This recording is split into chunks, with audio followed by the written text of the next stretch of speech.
សួស្តីបងជាទាំងអស់គ្នាថ្ងៃនេះមកចែកម្លែកវីដេអូទៀតបងជាមួយ Smart Key คลิกបងណាคลิก150បងចាคลิก Vario ដូចគ្នាបងណាការជួសជុលឬក៏អនុវត្តការអនុវត្ត Smart Key គឺដូចគ្នាទាំងអស់បងចាជាមួយ คลิก Vario ហើយជាមួយថ្ងៃនេះខ្ញុំមកបង្ហាញការអានកូដរបស់คลิก150បងណាคลิก150ហើយ renew ក៏ដូចគ្នាបង renew ក៏ប្រើយមនៅការអនុវត្តដូចគ្នាបងណាជាមួយម៉ាស៊ីន scan tape ចាខ្ញុំប្រើជាមួយម៉ាស៊ីន scan tape បងណា HD Auto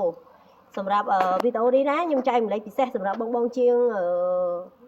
ដែលអត់ទាន់ដឹងពីការពងអាលីចាថ្ងៃនេះផ្ដោតលើការពងអាលីបងណាចាឈប់ខ្ញុំបើកភ្លើងឡើងឲ្យភ្លឺទៀតបងណាអូខេចាភ្លឺបងណាថ្ងៃនេះពិសេសបងពិសេសសម្រាប់ចែកម្លែកពិសេសសម្រាប់បងហ្មងគឺការពងអាលីបងខ្ញុំបញ្ជាក់បងសម្រាប់អាលីជើង5ចាអាលីជើង5នេះបងណាបើតិនណៃទូទៅខ្ញុំអត់សូវបានខ្ញុំអត់ចាប់អារម្មណ៍មើលលេខទេចាខ្ញុំអត់ចាប់អារម្មណ៍មើលលេខអាលីទេណាខ្ញុំមើលតែជើងភ្លើងហើយខ្ញុំដោតខ្ញុំពងអាលីខ្ញុំពងសោយកហ្មងខ្ញុំពងអាលីដើម្បីអានកូដយកហ្មងបងណាប៉ុន្តែថ្ងៃនេះខ្ញុំផ្ដោតលើលេខឲ្យបងខ្ញុំបញ្ជាក់លេខពិសេសឲ្យបងសម្រាប់បងជាងគាត់អនុវត្តបងណាសម្រាប់ការអានលេខកូដKD យកច្រឡំកូនតេឡេឬក៏ renew ចា renew ឲ្យសស្អាតហ្នឹងបងណាចាបើន័យថាលុបបងណាលុបឲ្យសស្អាតអញ្ចឹងថ្ងៃនេះខ្ញុំមកបង្ហាញអំពីជើងអាលីទី5ទាំង5ហ្នឹងបងណាបងពងជាមួយជើង87និង86ចាពង87 86ក៏បានដែរបងណាឬក៏បងយកលេខ86ហ្នឹងបងពងជាមួយខ្សែ86ជើង86ចូលក្បាលអាគុយក៏បានដែរចាប៉ុន្តែខ្ញុំធ្វើអត់ដូចគេទេខ្ញុំខុសពីគេគឺខ្ញុំកែច្នៃខ្សែចាតែភ្លើងសៀតក្បាលសងខាងអញ្ចឹងណាបងណាខ្ញុំអត់កោមួយអាគុយទេគឺខ្ញុំកោចូលជើង87និង86បងចាខ្ញុំពងខ្សែយក87និង86បងណាសម្រាប់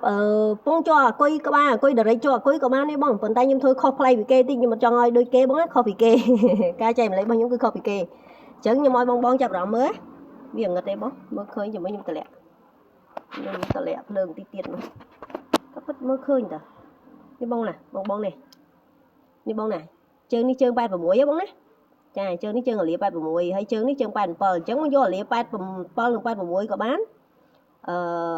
យក87 86ស្រួលយល់បងកាប់ពិតមានជើងផ្សេងដែលយើងអាចភ្ជាប់បានដែរប៉ុន្តែខ្ញុំចង់ងាយយល់សម្រាប់បងឲ្យគៀកចិត្តស្រួលប្រើបងណាអញ្ចឹងបងដោតតាមខ្ញុំខ្ញុំបងឆ្នៃដូចខ្សែដូចខ្ញុំហើយនេះបងដោតណាចាបងឃើញទេបងណាមានអារម្មណ៍ថាវាល្ងឹតមែនទេវាបាំងដៃខ្ញុំក៏ពិតភ្លឺដែរនេះឥឡូវខ្ញុំសៀតកដាលណាបងណាជើង87ជើងនៅកដាលចាខ្ញុំសៀតចឹងមកកុំឲ្យចាសៀតជើង87និងជើង86បងណាចាមកសៀតហើយបងចាប់មកក្បាលអង្គុយជាមួយខ្សែ power ហើយដូចខ្ញុំបញ្ជាក់ចឹងមកណាលេខកូដអានទូទៅរបស់ DJD Auto ខ្ញុំប្រើមួយ character បងណាមិនថាការអានមិនថាការលុបទេលុបឲ្យសស្អាតដើម្បីដាក់ម៉ាញ៉ូតូថ្មីឬក៏បតមកទឹកអីហ្នឹងបងណាគឺដោយ character ដោយ power ហើយជាមួយខ្សែ DC03 ចាហើយប្រើជាមួយកោពងអគុយបងណាដោះម៉ាស់ចេញមួយបងណាម៉ាស់នេះចាម៉ាស់ខ្ញុំដោះចោលមួយណានេះបងមើលម៉ាស់ខ្ញុំដោះហើយខ្ញុំសៀតគៀបព្រោះអីក៏អត់មានទូនទីហើយខ្ញុំសៀតចោលនៅហ្នឹងណាអញ្ចឹងពេលបន្ទាប់មកបងគៀបអគុយនេះចាបងគៀបអគុយមកចាគឺក្បាលអគុយសងខាងឲ្យជាប់មកបងណាហើយពេលដែលបងគៀបអគុយគឺម៉ាស៊ីន DJD Auto គាត់មានភ្លើងដំណើរការឯងបងចាគាត់មានតន័យភ្លើងដំណើរការនេះខ្ញុំពាក់ស្រោមស្បៃឲ្យគាត់កុំឲ្យខូចម៉ាស៊ីនណាចាខ្ញុំពាក់ស្រោមស្បៃកុំឲ្យខូចម៉ាស៊ីនព្រោះខ្ញុំថែម៉ាស៊ីនខ្ញុំពាក់តាំងដើមមកហ្នឹងចាហើយ brand របស់ខ្ញុំផ្ទាល់នេះ brand logo brand របស់ខ្ញុំចាហើយការអនុវត្តដូចមិនមានអីបាក់ទេបងពិសេសគឺការពងអគុយខ្ញុំបញ្ជាក់បងសម្រាប់ការពងអគុយបងមួយចំនួនគេគាត់ចេះឆ្ងល់ថាមិនក៏អាលេកូដអត់ចេញចាមូលហេតុដោយសារអីដូចខ្ញុំបញ្ជាក់វីដេអូមុនអញ្ចឹងម៉ូតូខ្លះគាត់ត្រូវការពងអាលីចាគាត់ត្រូវការពងអាលីបើកសោដើម្បីដំណើរការអានកូដនិង renew និងលុបកូដណាតែម៉ូតូខ្លះអត់ទេម៉ូតូខ្លះអត់ទាមទារការពងអាលីហ្នឹងទេដូចជា PCX ADV ហើយ Vision អាហ្នឹងប្រភេទអត់មានពងអាលីបងណាតែ click Scoopy Beat គឺគាត់ត្រូវការពងអាលីហើយមួយទៀតសម្រាប់មួយទៀតបងសម្រាប់អាលីជើង5ដូចគ្នាតែអាលីតូចរបស់ Scoopy ចារបស់ Scoopy គឺគាត់ការពងអាលីរបស់គាត់លេខកូដផ្សេងដែរលេខកូដខុសគ្នាក្នុងបងជាមើលជើងអាលីដែលបើកសោចាបងមើលជើងអាលីបើកសោព្រោះអីគាត់ខុសគ្នាតែបន្តិចហ្នឹងប៉ុន្តែត្រូវការពងអាលីធ្វើម៉េចឲ្យបើកសោdirect បើកសោនឹងពងអាលីហើយបើ direct បើកសោកើតដែរបងណាសម្រាប់ Vision ជាមួយ PCX ADV គឺគាត់ direct auto ពេលគាត់បងគ្រាន់តែដាក់ដោយ character កូវដោះម៉ាស់ចេញមកប្រើអាលេខកូដគឺ direct auto ហ្មងតែប្រភេទ click Scoopy bit គឺអត់ទេគាត់ត្រូវការពងអាលីមិនអាចអានកូដឬក៏លុបកូដបានណាបងណាចាអញ្ចឹងខ្ញុំចូលដល់ម៉ាស៊ីនយើងវិញខ្ញុំចូលមកដល់ម៉ាស៊ីនយើងវិញឥឡូវខ្ញុំចូល Smart Key ចាឥឡូវខ្ញុំចូល Honda click Honda បងណាហើយបងជ្រើសរើស bot មក bot គាត់ bot K59 bot plus ហ៎បងណា bot plus វា bot 2នេះបងនេះខ្ញុំចូល bot នោះមកអូខេតមកនេះខ្ញុំអានណាខ្ញុំអានកូដពេលនេះអានេះទៀតអនុវត្តលើតុកឯងបងដោះម៉ាស់ចេញនេះគេប្រាប់ការអនុវត្តបងដោះម៉ាស់ចេញសោ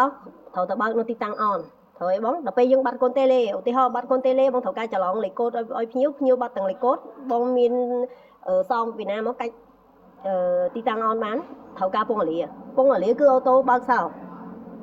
ចឹងខ្ញុំចុចបន្តខ្ញុំធ្វើឲ្យហើយអានេះអនុវត្តលើតុកឯណាបងណា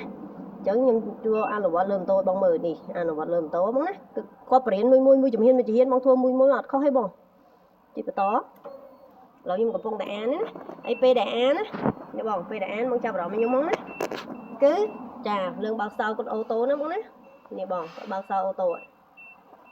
ដោយសារយើងពងអាលីមិនមែនថាបងអត់ពងអាលីគឺគាត់បើកសោអូតូអត់ទេអត់ដូច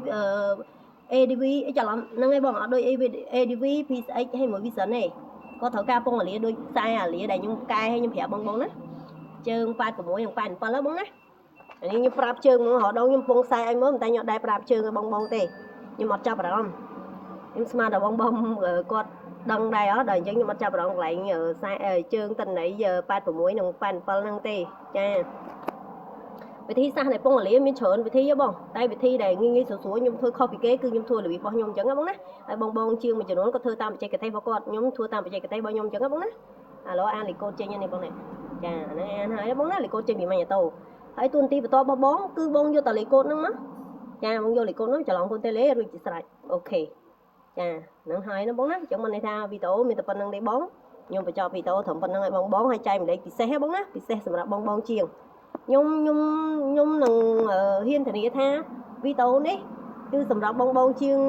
ច្រើនណាស់ដែលគាត់អត់ទាន់ដឹងពីប្រភេទការពងអាលីរបស់click vario bit Scoopy ចាគាត់អត់ទាន់ដឹងពីការពងអាលីរបស់ពួកគាត់ច្រើនបងជាងច្រើនដែលគាត់អត់ទាន់ដឹងពួកអីគាត់ឆ្ងល់តែចុះមិនក៏អានលេខកូដចេញពីម៉ាញ់តូនៅលើម៉ូតូផ្ទាល់អនុវត្តផ្ទាល់នៅលើម៉ូតូមិនក៏អានអត់ចេញមូលហេតុគឺនេះទេបងណាចាបងចាប់អារម្មណ៍មើលវីដេអូខ្ញុំជើងពងអាលីអានេះសម្រាប់អាលីធំបងអាលីជើង5អាលីធំបើ Scoopy អាលីទូចទេនេះអាលីធំបងនេះអាលីគាត់ជើង5របៀបអាលីឆុងទេបងនេះចាបងដូចតិនណៃបើសិនខ្ញុំប្រាប់ជើងឲ្យបងរៀងពិបាកមើលបន្តិចអញ្ចឹងខ្ញុំប្រាប់លេខជើងឲ្យបងហ្មងបងពងលេខ86និងជើង87ចាបងឆ្នៃខ្សែដូចរបស់ខ្ញុំមកឬក៏បងចាប់ចេញពីក្បាលអាគុយកោពីក្បាលអាគុយចូលមកជើង86ក៏បានដែរអូខេដូចគ្នាបើកដំណើរការសោអូតូម៉ាទិកដូចគ្នាចាមកអញ្ចឹងវីដេអូមានតែប៉ុណ្្នឹងឯងបងណាអរគុណជម្រាបលាទាំងអស់គ្នា